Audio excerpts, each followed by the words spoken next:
ibijanye n'iserukirwa ry'umukenyezi mu Burundi ntivyifashe neza na gatoyi. Nkuko mubizi amasezerano y'Arusha yari yahaye ibice 30% abakenyezi bwo gushobora kuja mu nzego, ariko ubu unye muri kino gihe nkuko twovuga amasezerano y'Arusha igihugu c'u Burundi gisa nkuko cayataye n'ivyo biharuro niyo pourcentage y'abakenyezi bari barongize imana bakaronka ntibari kubarayikurikiza. Usanga kenshi mu batwara intara canke mu yandi maposta atandukanye y'igihugu usanga umukenyezi vy'ukuri adaseruka. Ivyo rero bigategwa n'imvo nyinshi. Imvo ya mbere twovuga n'imvo ya culture yacu, aho usanga kenshi abashinga ntari bo bafise ijambo. Kuri ubwo rero usanga hariho ivyo umugore arekuri bibaza yuko ashoboye n'ibindi ugasanga bafata bobo yuko batabishoboye. Ica kabiri nibaza naco nyene gikomeye ni ugushaka kwa leta, une volonté politique idahagije ituma kenshi naho bavuga ngo umukenyezi afise 30% y'uburenganzira bwo gushobora kuba guserukirwa mu nzego, kubera ko idashiraho ivyo no kwita mechanisme zotuma vy'ukuri umukenyezi ashobora kuronka ivyo bibanza arikuriwe, ugasanga kenshi ntariko arabironka. Ikindi naco n'amategeko y'igihugu cacu novuga adaha cane ubwisanzure canke tarekurira cane gose abakenyezi bwo kumva yuko bafise uburenganzira co kimwe nk'abashinga ntahe. Aha twovuga amategeko menshi, hariho amaprotokole menshi nka protokole ya Maputo ivuga cane gose ku mateka ivyo abakenyezi barekuriwe. Igihugu c'u Burundi kitarashira ku mukono gushika n'izi saha. Ivyo byose rero bigatuma uwo mukenyezi aguma asigara inyuma, kubera ko n'igihugu co mufashije gutera imbere kitariko kirabikora bihagije. Iyindi mvo ya gatatu twibaza biva ko ni umukenyezi wenyene muri uko gusubizwa inyuma na societe, igihugu en general, na wenyene ntarageraho yumva vy'ukuri yogera kugwanira cane bikenewe amateka yiwe. Aha twovuga kandi yuko ivyo biboneka cane nk'iyo turiko turabona ibiriko biraba mu gihugu. Uno munsi igihugu c'u Burundi twovuga tuti hariho abana bariko barapfa. Mu misi heze hariho abana 5 barenga batewe grenade. Nta jwi ry'umukenyezi kandi twituzi neza yuko ari we muvyeyi, ari we arera agakuza umwana. Nta jwi ryiwe twigeze twumva cane gose mu gihugu.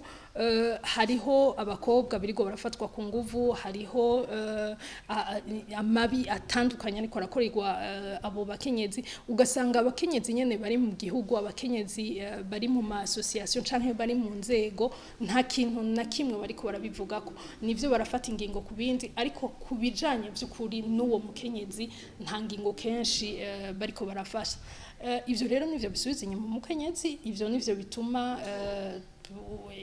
nabo bashinga ntahe batagira ico baronkeje uwo mukenyezi kugira ngo bashobore gutera imbere, kuko hari ikibuze, hari ahantu atabantu babavugira bashobora kuronka.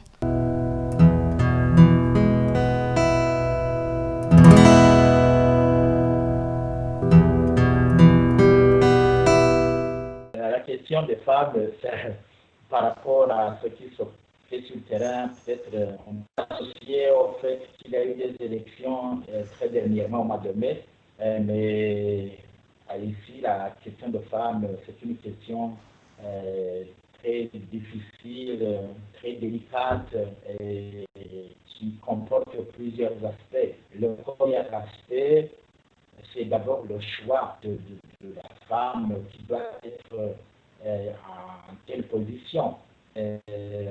Évidemment, c'était le slogan du CNDD-FDD, parce que dans le temps, on avait vu qu'on a eu des vice-présidents dames, on a eu un président de l'Assemblée dame, et donc on a eu des vice-présidents de l'Assemblée nationale dames.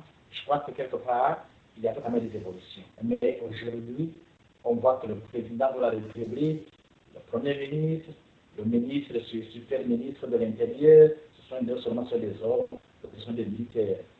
Deux, au niveau de l'Assemblée nationale, à la tête c'est un homme, au niveau du Sénat, à la tête c'est un homme, ça veut dire que quelque part, les femmes ne sont pas assez représentées. Cependant, dans notre pays, les femmes atteignent facilement 52% de la population, donc ce qui fait qu'ils sont plus nombreuses par rapport aux hommes.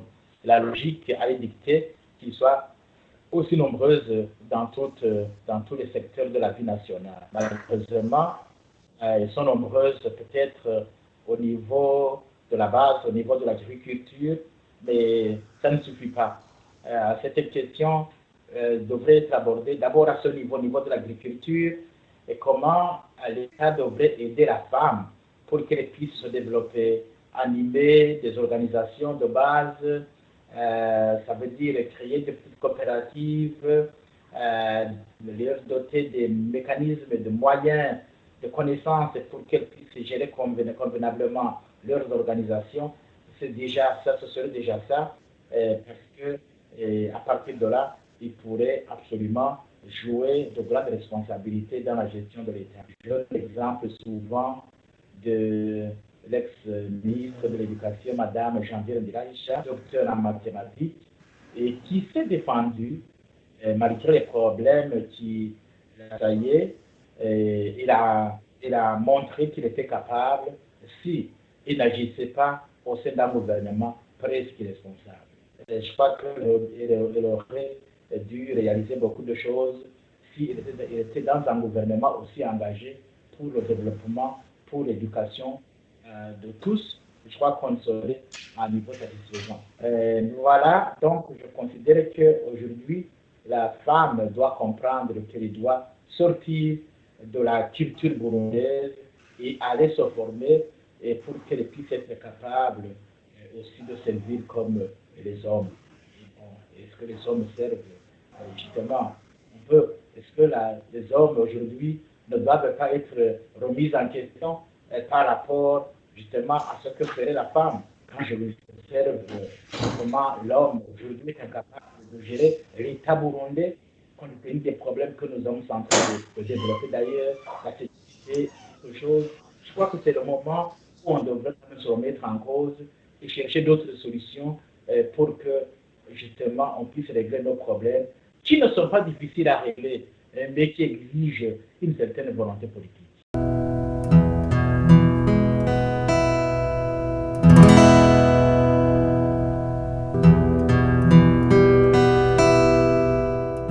biragoye kuvuga ngo turanezerewe, turabona yuko yihatiye gukwiza bya bitigiri 30% washaka byo babikwiye.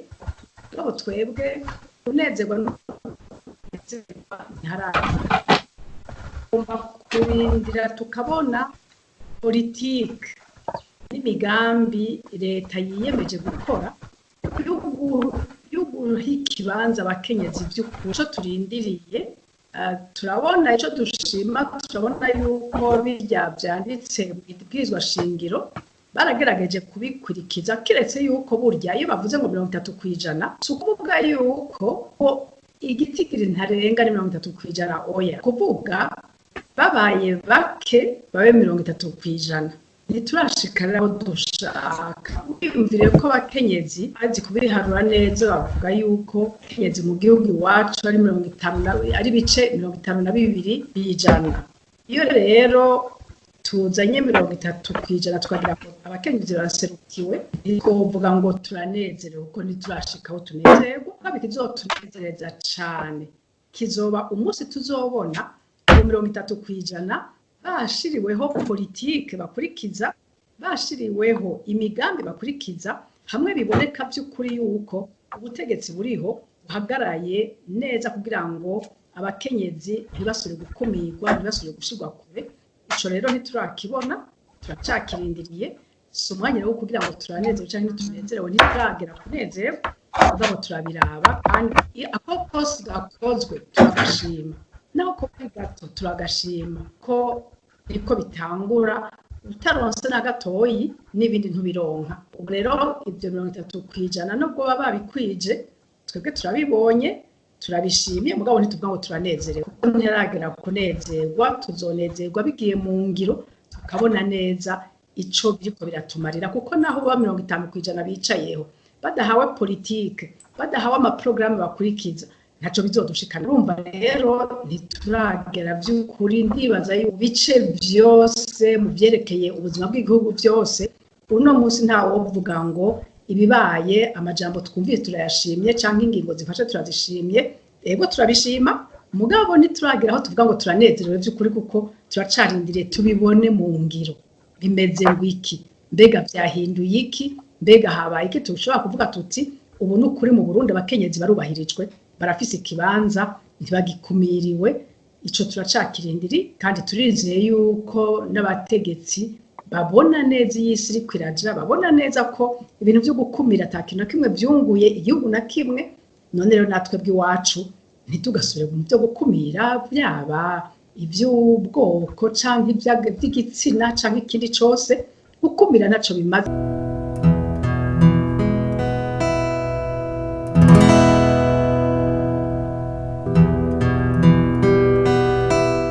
abakenyezi ubwa mbere hoho bijya bibanza babaha bya 30% mu nzego zo hejuru mu nama shikiranganje no mu nama nshingamateka na nkenguzamateka ni bitigiri bidakwiye cyane kubera yuko abakenyezi ari bo benshi mu Burundi bari bakwiye rero kunka ibibanza bishimishije atari gusa mu nama shikiranganje inama nshingamateka na cyane mu bibanza by'akazi ubuzi buboneka haba amashirahamwe yigenga cyangwa amashirahamwe yegamiye leta canke mu buyobozi butandukanye kuko abakenyezi ni inkingi mu rugo abakenyezi rero batarose ngo bige cyo kimwe n'abahungu waronke ubumenyi bukomeye baronke ibibanza mu byicaro atari bya politike gusa ntibazoheza ngo batere imbere kuko cyane iterambere ry'umukenyezi hagaze yuko aronka akazi kameze neza kangana n'akabagabo akaronka ingurane atabanje guca ku mugabo akaronka akishira kizana bagashinga amashirahamwe ibyo byose rero biracakenewe kuko abakenyezi baracari imbere mu mashuri baracari imbere mu kuronka akazi batabikosoye rero bijya bice 30 naho 50 bubaha 50% mu nama nshingamateka na shikiranganje batabahaye ubuzi buboneka mu bisata byose by'igihugu abakenyezi bazogoma bari nyuma ntibahendeshe gusa rero ibibanza biboneka ntibahe ibibanza mu bisata byose by'ubuzima bw'igihugu kandi barabishoboye ko ubarize bariho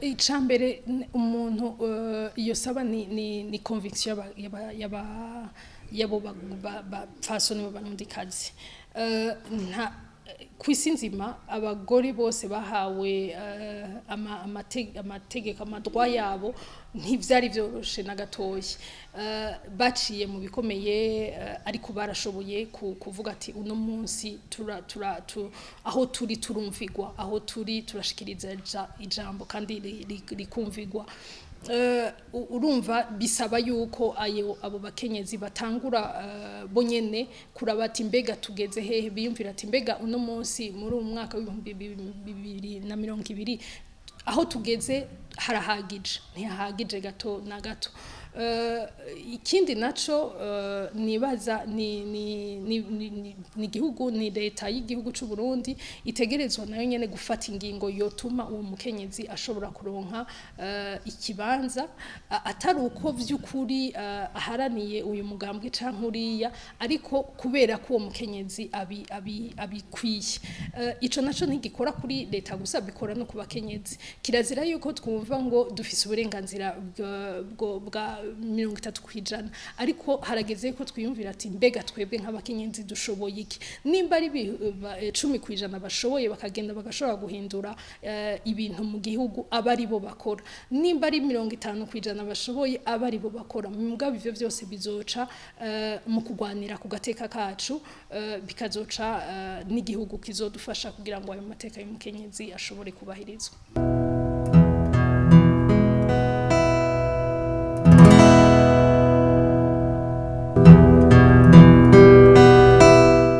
kumure mu ntunge mbanze ntange umuco gato kuko uvuze ngo abapastori ntibaserukiwe umengo baserukiwe byo bihagije rero niba batanaserukiwe rero aho urumva nibindi kuko turiko turavuga uburinganire bw'igitsina tuba tuvuga ko umupfasoni nk'umushinga ntahe nyene bose baserukiwe haba mu buzima bwose bw'igihugu aha ndavuga ubuzima imibano n'ubutunzi canke se mu buzima bwa politiki rero guserukirwa nkuko narimvuze ntibihagije kuko nshobora kuba mfise ibiharuro 80% by'abakenyezi mu nzengo zifata ibyemezo ariko ico ijwi ryanje ataho rishika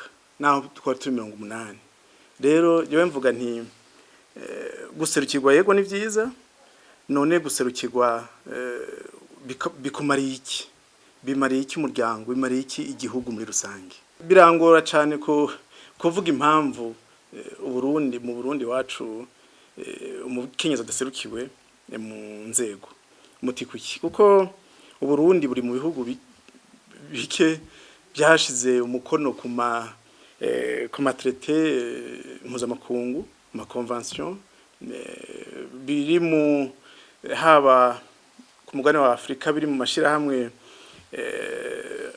ajejwe iterambere kandi ayo mashirahamwe yose ikintu nyamukuru bashira imbere nuko integra umukenyezi mu bintu byose mu buzima bw'igihugu bw'iterambere rero icya kabiri nuko mu Burundi hari amategeko ntangure ku itegeko risumba izindi ariyo constitution rivuga neza uruhara rw'umukenyezi rivuga neza ikibanza kiwe rivuga n'akamaro yomarira igihugu hariho ni ico bita murantonge mu gifaransa niho la politique nationale du genre yaba yo mu bihumbi 2003 canke si yo mu bihumbi 2012 basubiyemwo canke se ntari ico bise la commission nationale genre ico kintu cagiye bagishize muri politique nationale genre muri 2003 bongera bagisubizamo mu 2012 ariko malheureusement nuko kitigeze gikora cari gifise akamaro kanini cyane uko cari kijejwe kuraba neza ko iyo politique nationale yerekeye uburinganire bw'ibitsina mu buzima bw'igihugu yubahirizwa ikitagenda n'ingene bogikosora rero ugiye kuraba naho hari amategeko nukuri ameze neza hari Uburundi bwasinye cyangwa bashize ku mukono ku mateko mpuzamakungu ajejwe gutuma umukenyezi n'umugabo bangana mu byerekeye ubuzima bwose bw'igihugu birababaje kubona kudusanga n'ubu umukenyezi n'umwigeme bari très défavorisé ivyo navyo bikagira ingaruka mbi ku buzima bwabo bwa misi yose ku bushobozi bashobora kuronka mbere bukagira n'ingaruka mbi no mu nzego nyine ingere bo participamo ingene boserukira cyangwa bagaserukirwa mu nzego cyangwa mu zindi mu bindi buzima bw'igihugu bikagira n'ingaruka mbi rero ni statut yabo muri société en général.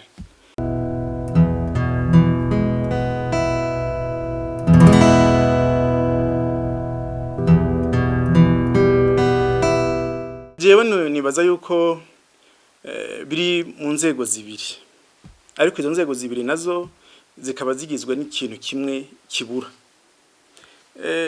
Mu rwego rwo hejuru nubwo nti au niveau central hari ubushikiranganje bwinshi. Muri ubwo bushikiranganje barashiramwo de planification de stratégie zijejwe neza kuraba neza yuko ubwo buringanire buriho. Turafise ubushikiranganje bubijejwe, ariko ikibazo nyamukuru kiba nuko muri ubwo bushikiranganje usanga hatariho ubushobozi bukwiye. Iyo mvuze ubushobozi ego hari ubushobozi bwa budget bw'amafaranga kugira ngo bakore des stratégies na planification na exécution y'ayo ma programme, ariko hariho capacité y'abo bantu usanga barimo atavyo bashoboye, du moins badashoboye gushiraho izo stratégie nyene niyo budgetisation ijanye n'ubwo buringanire bw'igitsina. Ica kabiri nuko naho hariho hamwe mu bushikiranganje babishizeho bagerageje kubishiraho, ingorane nuko benshi muri ubwo bushikiranganje canke ababurongoye babona yuko ikibazo ca genre kitari ikibazo transversal, no kuvuga ko kiterekeye ubuzima ibisata byose by'igihugu, cerekeye ubushikiranganje bwonyene bujejwe umufasoni na genre en general. Muri ico gihe rero biragoye ko ubwo bushikiranganje bwonyene aribwo buzoshira imbere ubwo buringanire turiko turavuga. Ica kabiri no guha akarorero, ntanze akarorero gatoya yuko muribuka itegeko ryerekeye gutorana mu miryango ry'abafasoni ryavuzwe kenshi. Ubushikiranganje burarishira imbere, ariko byaranse yuko iryo tegeko baritora. Kubera iki nyene? Kubera ko ari ubwo bushikiranganje bwonyene yaba bwashiraho ubushikiranganje bwose. Ibyo ndabigaruka ko mu nyuma. Kugindi gisata ca kabiri nibaza ko ari ikibazo ni kwisata cyo hasi mu makomine, kuko burya ibintu byose niho bitangurira. Niba ntihenze mu itunganya ry'amakomine mu iterambere ryayo barashiramo ico bita développement genre et inclusion sociale. Ico gisata baragerageza bagashiramo bakaraba harimo igisata kijejwe gupima urugero question du genre ahigeze. Ariko ikibabaje nuko kandi nibaza ko ariho bipfira, les indicateurs bakoresha navuze kare nti kwerekeye mu vyerekeye hejuru mu butegetsi bwo hejuru, ikibazo gihari niyo capacité y'abo bantu bashobora kugira ces plans ces stratégies niyo budgetisation. None no mu makomine rero ikibazo kiragaruka kuko nta bushobozi bafise bijanye na politique du genre. Ikindi gihari les indicateurs bakoresha nkuko nenda bivuze usanga zirimwo agahazi. Akarorero nako ntanze muri ico gisata nyene cyo mu makomine bariko barapima urugero question du genre iri intégré muri développement communal. Bakoresha ama indicateur nk'akarorero bavuga bati bapima ko umukenyezi canke umwigeme ingene aserukiwe muri komine mu nzego, ingene umukobwa n'umuhungu baja biyandikisha ku mashuri, ingene budget ingene yagiye iragabanganywa nyene mu komine cyane mu bijanye n'ivyo bya genre.